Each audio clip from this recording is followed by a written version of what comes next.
masalah istighfar.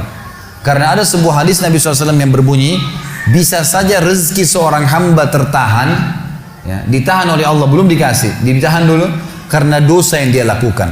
Karena dosa yang dia lakukan. Jadi dosa itu bisa menahan.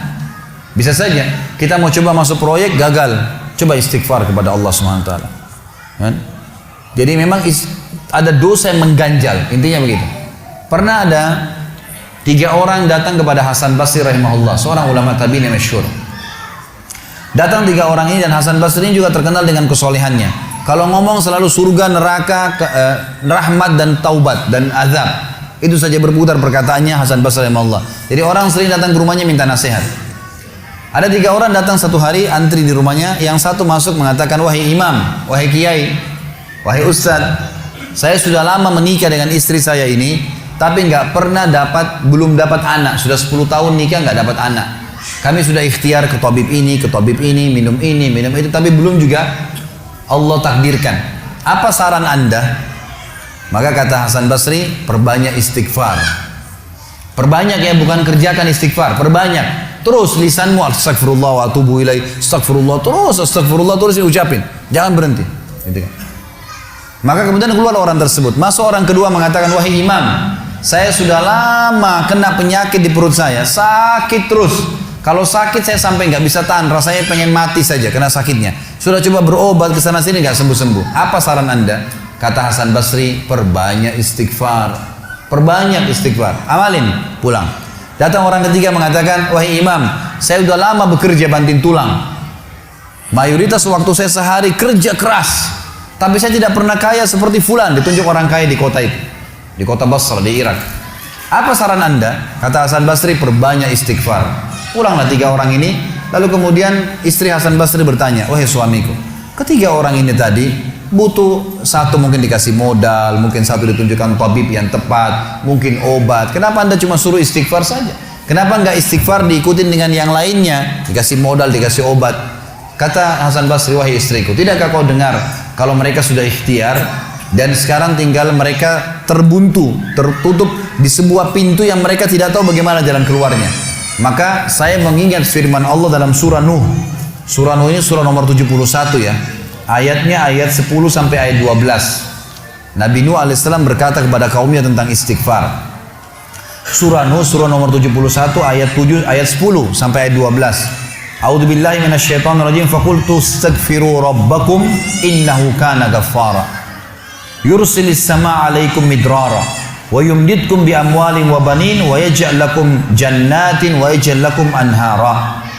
Kata Nabi, kata Allah Subhanahu wa taala, Nuh berkata kepada kaumnya, istighfarlah, minta taubatlah kepada Tuhan kalian, sesungguhnya Dia Maha menerima taubat hamba-hambanya. Manfaatnya Dia akan menurunkan untuk kalian dari langit midrara. Midrar kata para ulama tafsir bisa berarti hujan yang lebat, bisa berarti rezeki yang non-stop, terus dikasih sama Allah bertubi-tubi. Dan dengan istighfar Allah akan memperbanyak harta dan keturunan kalian, dan Allah akan jadikan kebun-kebun kalian lebat, dan Allah akan suburkan juga seluruh sungai-sungai kalian. Jadi di sini manfaat daripada istighfar.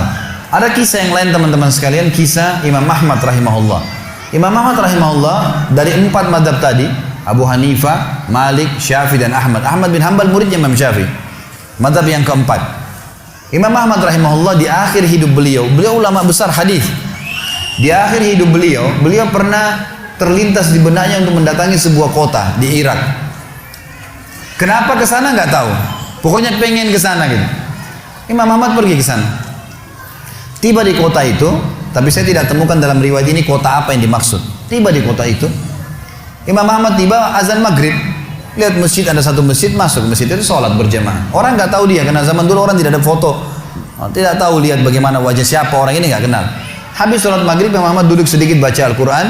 Azan isya dia ikut sholat. Selesai isya, Imam Ahmad pergi ke pojok masjid, mau geletak tidur. Marbot masjidnya datang, dekatin.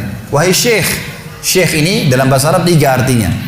Bisa hal dari 3. Bisa orang tua, syekh.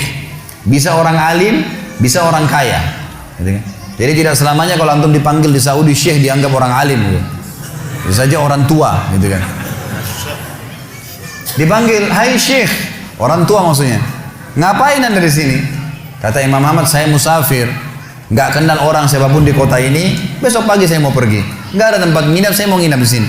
Karena zaman dulu nggak ada penginapan-penginapan kayak kita sekarang, banyak hotel segala gitu. Kata marbotnya nggak bisa, masjid nggak boleh tidur. Kata Imam Ahmad, saya didorong-dorong keluar dari masjid. Orang ini nggak tahu kalau ini Imam Ahmad, kalau tahu mungkin diundang ke rumahnya. Ya. Tapi ini marbot, masya Allah, istiqamah nih gitu. Keluar dari masjid, ditutup pintu masjid sama dia.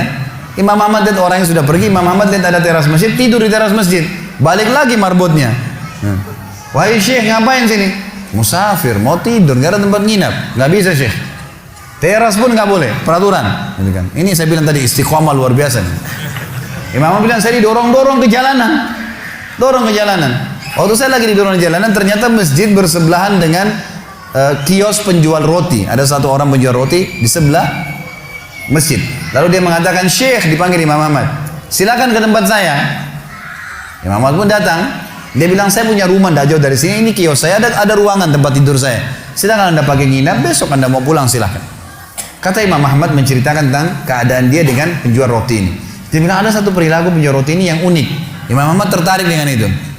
Dia bilang, setiap kali orang ini pecahin telur, ngambil terigu, ngambil garam, itu sambil astagfirullah wa atubu ilaih, astagfirullah wa atubu ilaih. Terus lisannya nggak pernah berhenti nih, astagfirullah wa atubu ilaih, kecuali Imam Ahmad bilang saya ajak ngomong atau dia bertanya pada saya. Kalau berhenti istighfar lagi, selalu begini. Kata Imam Ahmad, saya bertanya, sudah berapa lama kau amalkan nih? Orang itu bilang, sudah lama, dari saya masih bujang. Kebetulan orang ini sudah tua seumur sama Imam Ahmad, sudah mendekati 60 tahun lebih gitu. Baik, dia bilang, sudah lama, dari saya masih bujang. Kata Imam Ahmad, ma thamaratu istighfarik, apa manfaatnya istighfarmu? Apa yang kau dapatkan dengan istighfar yang sebanyak ini? Kata dia, tidak ada apapun yang saya minta kepada Allah kecuali diijabah. Apa saja saya minta Allah kasih, tinggal satu yang belum Allah kasih. Kata Imam Ahmad, apa itu? Dia bilang, saya minta dipertemukan sama Imam Ahmad. Lah ya, kisah nyata. Imam Ahmad mengatakan, Allahu Akbar, istighfarmu lah yang membuat saya datang ke kota ini, tidak tahu kenapa. Istighfarmu yang membuat marbot masjid mendorong-dorong saya keluar masjid. Istighfarmu yang mendatangkan saya ke tempat ini, tempat praktekmu, ke rumahmu. Karena saya adalah Ahmad bin Hanbal. Saya adalah Ahmad ibn Hanbal. Bagaimana istighfar teman-teman sekalian mendatangkan rezeki yang luar biasa. Permintaan apapun didatangkan. Seorang alim ulama biasa didatangin, ini malah didatangkan sama Allah ke tempat orang ini karena istighfarnya. Dari memperbanyak istighfar manfaatnya sangat besar. Hadis Bukhari kata Nabi SAW, siapa yang mulazamah selalu istighfar, Allah akan jadikan jalan keluar dari masalahnya dan Allah akan berikan rezeki dari tempat tidak disangka-sangka.